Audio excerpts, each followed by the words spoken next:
स्वागत है आपका फ्री जनरल मीडिया नेटवर्क में। मैं हूं अजहरुल बारी। 5 राज्यों के चुनावी नतीजों का ऐलान जरूर हुआ है, लेकिन इस नतीजों के ऐलान का देश की राजनीति पर क्या कुछ असर पड़ेगा, आज हम इस चीज को जानने और समझने की कोशिश करेंगे।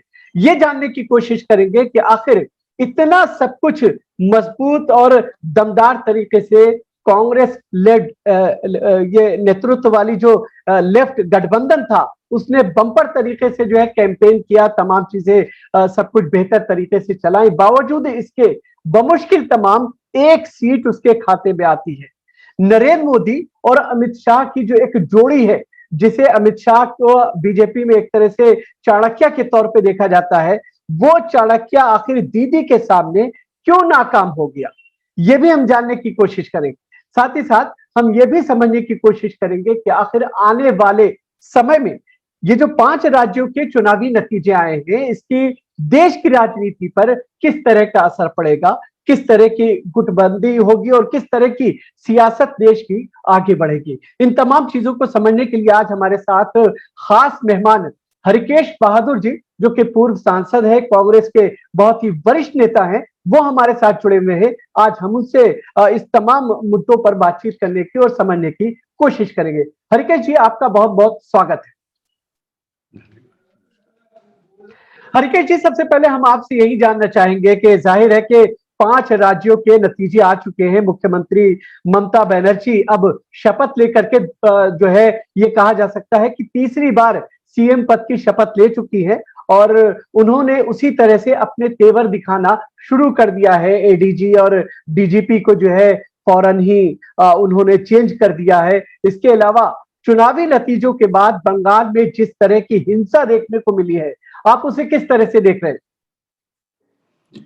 देखिए, मैं इसको इस तरह से देख रहा हूं कि भारतीय जनता पार्टी ने जी वहां पर जिस तरह से चुनाव लड़ा है, वो एक राष्ट्रीय पार्टी के चुनाव लड़ने का तौर तरीका नहीं होना चाहिए था। उसमें बहुत सारे दोष थे। एक तो देखिए, शुरू से इस कोरोना पीरियड में इलेक्शन कमीशन ने क्यों 8 चरणों में वहां पर चुनाव करवाया, इसके पीछे क्या कारण था? उसमें सारे लोगों को, चाहे इलेक्शन कमीशन जितना भी जस्टिफिकेशन दे, लेकिन लोग ये मानते हैं कि इलेक्शन कमीशन सरकार के दबाव में सारा काम कर रहा था। तो क्या 8 बार चुनाव कराने से, 8 फेजेज में चुनाव कराने से बीजेपी जीत सकती थी? बीजेपी को ऐसा लगता था कि हम चुनाव जीत सकते हैं। और चुनाव आयोग की इमेज इतनी खराब हुई है, इतनी, इसके पहले इतना ज्यादा किसी चुनाव आयोग की इमेज नहीं खराब हुई। मैंने 2-2 ट्वीट करके ये बात कहने की कोशिश किया। एक ट्वीट पहले मैंने इसलिए किया था कि शायद इलेक्शन कमीशन के लोगों को इसकी जानकारी होगी और वे अपने तौर तरीके में कुछ परिवर्तन लाएंगे, कुछ शर्म आएगी, कुछ सोचेंगे कि हमारे बारे में लोगों की राय क्यों इतनी खराब हो रही है। एक संवैधानिक संस्था किसी सरकार के दबाव में इतना इस तरह से आ जाए, इसके पीछे कारण क्या है? अगर संस्थाएं भय के कारण अथवा लालच के कारण या विचारधारा से प्रभावित होने के कारण उसके कुछ लोग किसी सरकारी पार्टी या किसी पॉलिटिकल पार्टी के नीतियों के अनुसार या उसके कहे के अनुसार, उसके कार्यक्रमों के अनुसार चलने लगे, तो यह देश के लिए और लोकतंत्र के लिए बहुत बड़े दुर्भाग्य की बात है। अब बताइए, इस इलेक्शन कमीशन के लिए मद्रास हाई कोर्ट ने जो बात कही है, उससे ज्यादा खराब बात और क्या हो सकती है? नहीं तो आप मानते हैं, आप मानते हैं कि ये चुनाव आयोग का रोल होना चाहिए था, वो उस तरह से नहीं दिखता है। रोल था, किसी तरह से उसको अप्रिशिएट नहीं किया जा सकता।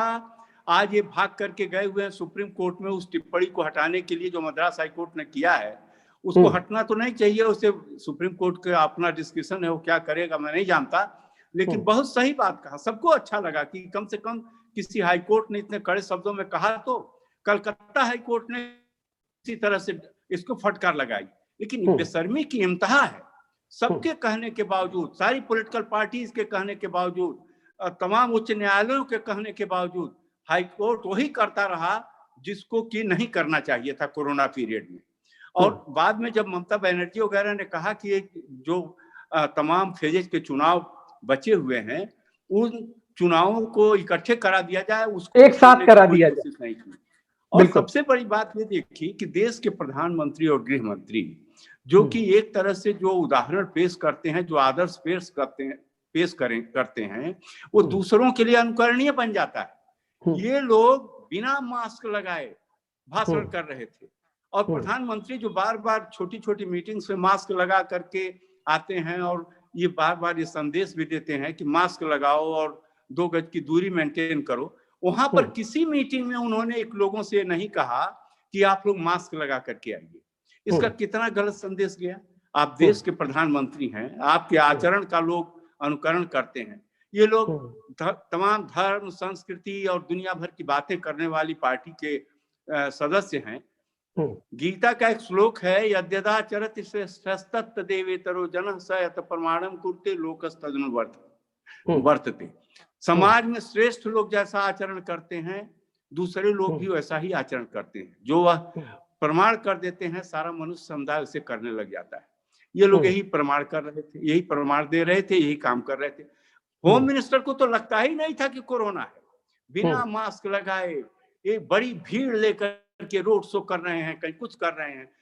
एक तरफ तो लोगों के ऊपर तरह तरह की कार्रवाई हो रही थी, लोग पर अरेस्ट किए जा रहे थे, किसी से जुर्माना वसूल किया जा रहा था। पुलिस कई लोगों को इसीलिए पीट रही थी।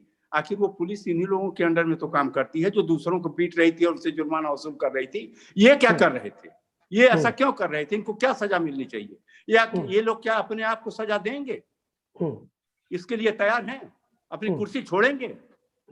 आखिर ये नहीं तो लेकिन बंगाल या फिर ये कहा जाए कि बंगाल की जनता ने जवाब दिया ना, बंगाल की जनता ने जवाब दिया।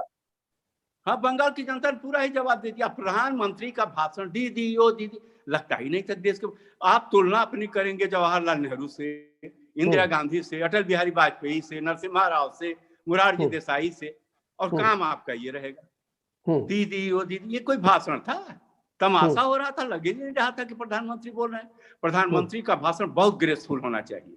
हमने जवाहरलाल नेहरू को भी एक बार मुझे मौका मिल गया था सुनने के लिए, लगता ही नहीं था कि हम किसी ऐसे व्यक्ति का से सुन रहे हैं जो कि मतलब हमारे परिवार का सदस्य नहीं। ऐसा लगता था जवाहरलाल जी आए हुए थे 14 जनवरी 1962 को ही गोरखपुर यूनिवर्सिटी के मैदान में उनकी मीटिंग थी। गांव से लोग भाग करके आ रहे थे, ये नहीं कहने आ रहे कह करके आ रहे थे हम प्रधानमंत्री का भाषण सुनने जा रहे हैं। लोग कहते थे कि पंडित जी आ रहे हैं, चलो दर्शन कर लिया जाए। इतनी नहीं तो आप किस जमाने की बात कर रहे हैं? आज तो कुछ भी होता है, जवाहरलाल नेहरू, कांग्रेस जिम्मेदार। हम इसलिए कह रहे हैं, उस जवाहरलाल नेहरू को इनके पार्टी के लोग गालियां देते थक नहीं रहे हैं। वो सब देव पुरुष थे, उनके मुकाबले में किसी की का कद उनके घुटने से ऊपर नहीं है। जितने प्राइम मिनिस्टर हुए उसके बाद जवाहरलाल नेहरू से तुलना करना व्यर्थ है। वो अपने जिंदा जी अपने नाम से स्टेडियम का नामकरण नहीं कर रहे थे। हमको अच्छी तरह मालूम है, मैं केवल जवाहरलाल नेहरू या लाल बहादुर शास्त्री की बात नहीं कर रहा हूँ। मैं मोरारजी भाई के टाइम में गया था पार्लियामेंट में पहली बार मेंबर बन करके, मोरारजी देसाई को काम करते हुए मैंने देखा। उस तरह के सिद्धांत का आदमी, उस तरह के मान्यताओं का व्यक्ति हमको आसानी से अब राजनीति में दिखाई नहीं देते हैं। अच्छा, आप ये राजनीति पे एक बात आपको बता दूं, इसे सुन लीजिए जरा। अनुराग ठाकुर इनके मिनिस्टर हैं। दिल्ली के चुनाव में नारा लगा रहे थे, गोली मारो गोली मारो। मोरारजी, जवाहरलाल और लाल बहादुर शास्त्री की बात तो छोड़िए, मैं कह सकता हूं मोरारजी देसाई, इंदिरा गांधी और चौधरी चरण सिंह, जितने लोग प्राइम मिनिस्टर बने, अगर उनके कैबिनेट का कोई मिनिस्टर इस तरह का नारा लगाता, उसी दिन उसको बर्खास्त कर दिया जाता। लेकिन आज भी वो आदमी उस कैबिनेट में बैठा हुआ है। इनके एक मिनिस्टर हैं गिरिराज सिंह, वो वहां पर अभी कुछ दिन पहले बिहार में भाषण कर रहे थे, कह रहे थे अफसरों को लाठी से मारो, उनके सिर पर लाठी से मारो। ये सब आदमी इनके मिनिस्टर है। कौन सी सरकार चला रहे हैं भाई? ऐसी सरकार आप चलाएंगे तो उसका जवाब दिया बंगाल की जनता ने। सारी ताकत वहां पर झोंक दी थी। रोज वहां पर तमाम नेता, तमाम भीड़, भाषण, बिना मास्क के सारा खेल तमाशा वहां पर मचा हुआ था। वहां पर जिस तरह की हालत ये लोग बनाए थे, बिल्कुल सही जवाब दिया है बंगाल की जनता ने। हाँ, ये जरूर दुर्भाग्य की बात है कि जो वहां पर हिंसा हुई है चुनाव के बाद, इसकी मैं निंदा करता हूं। किसी भी लोकतांत्रिक देश में चुनाव के बाद या चुनाव के दौरान या चुनाव के पहले हिंसा नहीं होनी चाहिए। हिंसा बहुत ही निंदनीय है। अगर हिंसा होने लगेगी तो लोकतंत्र कहाँ रह जाएगा। इसलिए चाहे जो लोग भी जिम्मेदार हों, उनको ये समझना चाहिए कि इस तरह का काम करके उन्होंने घटिया नमूना पेश किया है, इस तरह की हरकत नहीं होनी चाहिए। और कई वहां पर बड़ी दुर्भाग्यपूर्ण घटनाएं हुई। जो ममता बनर्जी 250 से ज्यादा सीटें जीत रही थी, वो अपने ही चुनाव क्षेत्र में हार गई। और उसने जो बात कहा है, ये तो बड़ी गंभीर बात है कि वो अफसर, जो रिटर्निंग अफसर था, उसने शायद कहा कि हमको धमकी दी गई और हमें जान से मारने का की बात कही गई, जिसकी वजह से हमने दोबारा काउंटिंग का आदेश नहीं दिया। पहले एक बार तो हम लोग खुद टीवी चैनल्स पर सुने कि ममता बनर्जी 1200 वोट से जीत गई है। 3 घंटे के बाद पता चला वो 1736 या कितने वोट से हार गई है। तो ये सारी चीजें जो तमाशा कर रहे थे ये लोग, ये क्या हो रहा था मेरी समझ में नहीं आ रहा है। इलेक्शन कमीशन इसके लिए जिम्मेदार है कि प्रधानमंत्री जिम्मेदार हैं कि गृह मंत्री जिम्मेदार हैं कि वहां का रिटर्निंग अफसर जिम्मेदार? ये सब क्या तमाशा हो रहा था भाई? बिल्कुल बिल्कुल, होगा क्या? हम यही समझना चाह रहे हैं कि आखिर जिस तरह की स्थिति बनी और जिस तरह से चुनाव हुआ है वहां पर, उसका आने वाली राजनीति पर किस तरह का असर पड़ेगा? उससे देखिए, इस देश की राजनीति में अगर ये लोग इसको नियंत्रित नहीं करेंगे तो देश की राजनीति में अराजकता बढ़ेगी, उद्दंडता बढ़ेगी। वही है जो मैंने अभी आपको गीता कोट किया कि बड़े बड़े लोगों का आचरण अगर गलत होगा तो उसका असर दूसरों पर पड़ेगा और दूसरे लोग भी यही सब करेंगे। और ये सब बहुत खतरनाक बात होगी। किसी भी लोकतंत्र में ऐसा नहीं होना चाहिए। शांतिपूर्ण तरीके से चुनाव होने चाहिए। जो नतीजे आवे उसे सबको स्वीकार करना चाहिए, उसके अनुरूप आचरण करना चाहिए। मैं तो यही कहूंगा। और इस जो चुनाव परिणाम आए हैं, इसका निश्चित रूप से देश की भावी राजनीति पर असर पड़ेगा। इसे कोई रोक नहीं पाएगा, क्योंकि धीरे धीरे सरकार पूरी तरह से फेल होती जा रही है। विकास का नाम लेते हैं, विकास नाम का कोई भी काम नहीं होता है, सिवाय हुड़दंगबाजी, हर जगह चुनावों में रोज भाषण और चुनाव जीतो और हारो और दुनिया भर का बवाल। इसके अलावा यहाँ हो क्या रहा है? कौन सा विकास का काम हुआ है? आज आपको मैं बताऊं कि जवाहरलाल नेहरू के लोग गाली देते हैं। Steel authority of India limited, जिसके बड़े बड़े कारखाने हैं बोकारो, भिलाई, दुर्गापुर, राउरकेला वगैरह में, उसके चेयरपर्सन की मैं बात कभी सुन रहा था। वो बता रही थी, कोई मिसेज मंडल करके हैं उसकी चेयरपर्सन, वो कह रही थी कि हम टोटल रिक्वायरमेंट ऑफ ऑक्सीजन जो है आज देश में, उसका 15% हम लोग सप्लाई कर रहे हैं।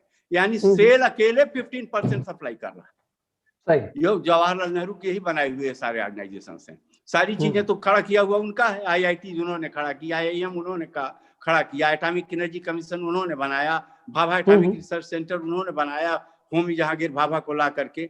सारे बड़े बड़े लोगों को ये तमाम रॉकेट टेक्नोलॉजी, ये टेक्नोलॉजी, वो टेक्नोलॉजी, सारा CSIR, council of scientific and industrial research, ICAR, Indian council of agriculture research, agriculture university, तमाम बड़े बड़े डैम, तमाम बड़े बड़े कारखाने, सारा पब्लिक सेक्टर सब खड़ा करके 17 साल में बेचारे उस इंसान ने जो इस देश की नींव बनाई विकास की, उस पर आज एक रद्दा, एक उसका एक मंजिल तैयार करने की कोशिश ये लोग नहीं कर पा रहे हैं।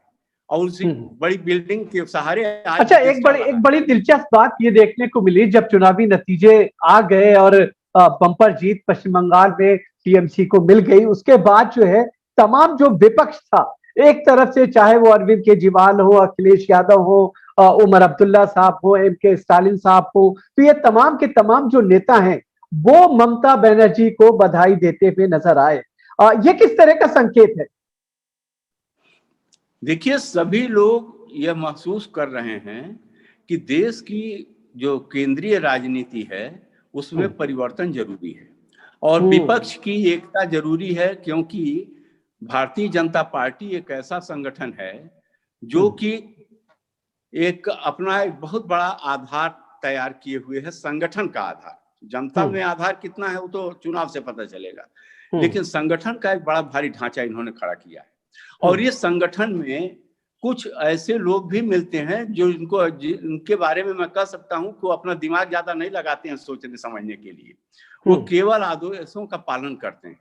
और ऐसे लोगों का मुकाबला करने के लिए ये जरूरी है कि कम से कम अपोजिशन एक संगठित रूप से एक फोरम तैयार करे और सब लोग मिल करके इस प्रकार के एक संगठन से, जिससे कि देश की राजनीति तहस नहस हो रही है, उससे देश को बचाएं, देश की राजनीति को बचाएं, देश की जनता को बचाएं और देश को उत्थान की तरफ, प्रगति की तरफ ले जाने के लिए कोई एक ऐसी सरकार बना सकें जो उन नीतियों पर चले जो सारे देश के सारे वर्गों को एक साथ लेकर चलने की क्षमता रखती हो और सबके लिए काम करती हो, केवल नारा ना दे सबका साथ सबका विकास सबका विश्वास और करे कुछ नहीं, करे उसके उल्टा। ये सब क्या है? वहां पर सारे लोग जा जा करके भाषण कर रहे थे, वहां पर पोलराइजेशन की पूरी कोशिश हुई। प्रधानमंत्री तक के भाषणों से ऐसा लगता था और बाकी लोगों के भाषणों से उनके कार्यों से ऐसा लगता था कि समाज में एक पोलराइजेशन की प्रक्रिया को बढ़ावा देने की कोशिश हो रही है। पोलराइजेशन करने से कुछ नहीं होगा, तो देश इससे कमजोर है। सारे लोगों को मिलजुल करके काम करना पड़ेगा, तभी देश मजबूत हो सकता है। बिल्कुल। एक सवाल आपसे ये जानना चाहेंगे, क्योंकि आप जो है कांग्रेस के वरिष्ठ नेताओं में आपका शुमार होता रहा है और आप जो है कांग्रेस से जुड़े रहे हैं एक लंबे समय से। एक चीज आपसे जानना चाहेंगे, कांग्रेस का अपना एक कैडर था, सेवा दल जैसा संगठन कांग्रेस के पास एक मजबूत दल था। उधर आप अगर लेफ्ट पार्टियों को देखें, उनका अपना एक मजबूत कैडर होता है। तो वो जो कैडर और ये जो कांग्रेस का सेवा दल है, ये कहीं ना कहीं साइड होता हुआ नजर आ रहा है। और भारतीय जनता पार्टी, जो आप बात बता रहे हैं कि भारतीय जनता पार्टी में ऐसे वर्कर्स हैं, ऐसे लोग हैं जो सेवा भाव से करते हैं, तो क्या ये तमाम चीजें जो है खत्म हो गई? कांग्रेस पार्टी देखिए बहुत ही मजबूत पार्टी थी और बहुत बड़ा संगठन था, लेकिन पिछले कुछ वर्षों में मुझे अफसोस के साथ कहना पड़ता है पार्टी का संगठन बहुत कमजोर हो गया है। और इसके लिए बहुत सारे लोग जिम्मेदार हैं, बहुत तरह के लोग जिम्मेदार हैं। आज जो लोग जिम्मेदार हैं वही वहां पर रिवोल्ट का बिगुल भी बजाने की कोशिश कर रहे हैं। वहां की एक अलग स्थिति है, उसके बारे में मैं बहुत ज्यादा कहना नहीं चाहता, लेकिन फिलहाल पार्टी का जो सांगठनिक ढांचा है वो कमजोर हो गया है और उसी का फायदा उठा करके भारतीय जनता पार्टी जैसी एक पार्टी जो प्रतिगामी प्रतिक्रियावादी सोच की है, प्रतिगामी सोच की है, विकास का नाम केवल जबान पर लेती है, विकास से जिसका कोई लेना देना नहीं है, विकास का कोई काम नहीं कर सकते ये लोग, इनके पास समझ भी नहीं है, ऐसी पार्टी आज देश की सत्ता पर काबिज हो गई है। और इस पार्टी को उस सत्ता से हटाने के लिए, जनता का सहयोग पाने के लिए इन पार्टियों को अपने सांगठनिक ढांचे को मजबूत करना पड़ेगा, लोगों को जोड़ना पड़ेगा, साथ लेकर के चलना पड़ेगा, तब जाकर के कहीं कोई चीज आगे बढ़ पाएगी। अदरवाइज ये लोग तो जो आज लोग सत्ता में बैठे हैं वे सारे सिस्टम को विनाश की तरफ ले जा रहे हैं। अभी एक चीफ जस्टिस रिटायर होने के 3 महीने के अंदर राज्यसभा का मेंबर बन गए। ये सुन करके लोगों को इतना आश्चर्य हुआ। हमको अरुण जेटली का एक भाषण याद है, पार्लियामेंट में उन्होंने दिया था। उन्होंने कहा था कि जब इन पदों से लोग रिटायर होते हैं तो कम से कम 2 साल तक कूलिंग पीरियड होना चाहिए। 2 साल तक ऐसा टाइम होना चाहिए कि ये लोग किसी पद पर ना जाएं। तो अपनी ही लोगों की बातें सुनने के लिए तैयार नहीं है। और ऐसा जो उदाहरण ये लोग पेश कर रहे हैं, अभी एक दिन एक पत्रकार महोदय ने हमें बताया, एक इलेक्शन कमिश्नर अभी रिटायर हुए हैं, मिस्टर अरोड़ा करके, उनके बारे में भी सुना कि वो भी किसी पद के उम्मीदवार हैं, शायद वो गवर्नर बनेंगे या क्या होगा। तो एक दिन की एक टीवी चैनल पर मैंने सुना कि उनसे पूछा गया तो उन्होंने कहा अभी तक हमें इसकी कोई सूचना नहीं है। अगर इस तरह से काम होगा तो भय को तो छोड़िए, लालच में कितने लोग टूट जाएंगे और उल्टा सीधा काम करेंगे। इस तरह से चीजें जो ये लोग करने की कोशिश कर रहे हैं, कहेंगे कि तो कांग्रेस के जमाने में, अरे भाई कांग्रेस के जमाने में हुआ था तो उसकी 2 बातें हैं। एक तो कांग्रेस ने काफी लंबे समय के बाद, जैसे मान लीजिए जस्टिस रंगनाथ मिश्रा थे, 7 साल के बाद वो राज्यसभा में लाए गए थे, और आपके लोग तो खुद कहते हैं कम से कम 2 साल बाद लाना चाहिए, आप 3 महीने के अंदर ला रहे हैं। तो अगर मान लीजिए थोड़ी देर के लिए कांग्रेस ने अगर कुछ गलत काम किया था तो आप गलत काम आप क्यों कर रहे हैं? आप तो वही गलत कह करके सत्ता में आए, लोगों को बताए कि कांग्रेस ने ये गलत किया, वो गलत किया, तो आप उसको क्यों रिपीट कर रहे हैं? आपको कांग्रेस के गलत कामों से ही प्रेरणा मिल रही है, कांग्रेस के किसी अच्छे काम से आपको प्रेरणा नहीं मिल रही है। अच्छा, एक सवाल आपसे, बिल्कुल एक सवाल आपसे ये जानना चाहेंगे, चूंकि जिस तरह के नतीजे आए, जिस तरह से विपक्ष के नेता ममता बनर्जी के पीछे लामबंद होते हुए दिखे हैं, आपको लगता है कि आने वाले समय में वो एक फेस बनेंगी? और जिस तरह से जो एक गैप देखा जा रहा है नरेंद्र मोदी के मुकाबले में, वो एक फेस बन करके जो है नजर आएंगी? देखिए, इसके बारे में मैं अभी बहुत कुछ नहीं कह सकता, क्योंकि देश की जो राजनीति है उसको अगर संपूर्णता में देखिए, टोटलिटी में, तो आज देश को एक बहुत ही सूझबूझ वाले, दूरदर्शी और एक शांत चित्त व्यक्ति की, जो कि सबको साथ लेकर के चल सके। और हम कहेंगे कि एक ऐसा व्यक्ति जो सब सामंजस्य स्थापित करके बहुत अनुभव रखता हो, देश की समस्याओं को ठीक ढंग से समझता हो, ऐसे किसी नेतृत्व की आवश्यकता है। अगर अपोजिशन में कोई ऐसा व्यक्ति लोगों को दिखाई देता है तो उसके नेतृत्व में अगर संगठित होते हैं तो अच्छी बात है। नहीं तो आपको ऐसा कौन सा फेस नजर आ रहा है? आपको ऐसा कौन सा फेस नजर आ रहा है? अब देखिए, मेरे दिमाग में तो नाम है, लेकिन मैं नाम वैसे ले नहीं सकता, क्योंकि कई लोग ऐसे हैं जो कि संगठन के मामले में या सत्ता में रहने के मामले में उन ऐसे लोगों से ज्यादा दिन तक सत्ता में रहे हैं, और वो भी अनुभवी हैं, सीनियर भी हैं, सब कुछ है। लेकिन कई फैक्टर्स हैं ना कि यह भी देखना पड़ेगा कि लोगों की क्रेडिबिलिटी क्या है, जो लीडर आपका है उसकी क्रेडिबिलिटी क्या है, लोगों की राय उस आदमी के बारे में क्या है।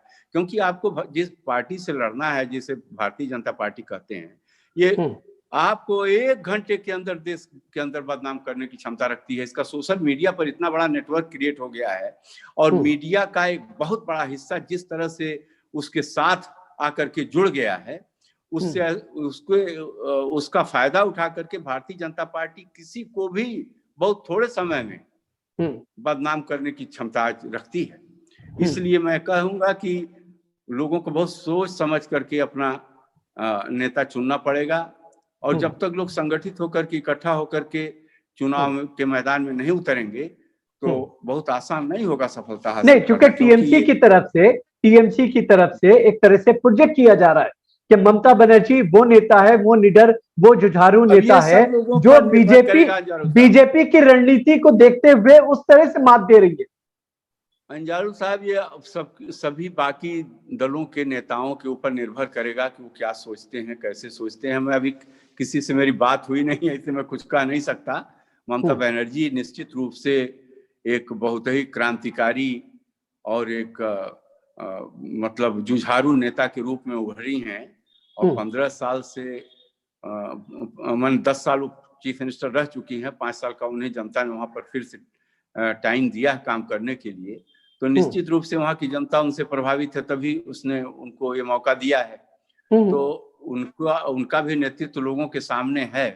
इसलिए जिन लोगों को ये डिसाइड करना है, उन्हें सोच समझ करके इस पर कदम उठाने की आवश्यकता होगी, ऐसा मैं समझता हूँ। इसलिए अभी कोई इसमें तत्काल कुछ कहना मेरे लिए जरा मुनासिब मुझे नहीं लग रहा है। तो ये थे हरिकेश बहादुर साहब, बहुत बहुत शुक्रिया, आपने विस्तार से हमसे इस पूरे मुद्दे पर बातचीत की। लेकिन जाने से पहले हम अपने तमाम दर्शकों से ये कहना चाहेंगे, अगर आपने फ्री जर्नल मीडिया नेटवर्क को सब्सक्राइब नहीं किया है तो आप इस चैनल को सब्सक्राइब करें, इसके वीडियोस को लाइक और शेयर करें। साथ ही साथ आपसे ये भी गुजारिश है कि ये चैनल आपके सहयोग की इस चैनल को सख्त जरूरत है, आप अपना सहयोग भी इस चैनल को दे सकते हैं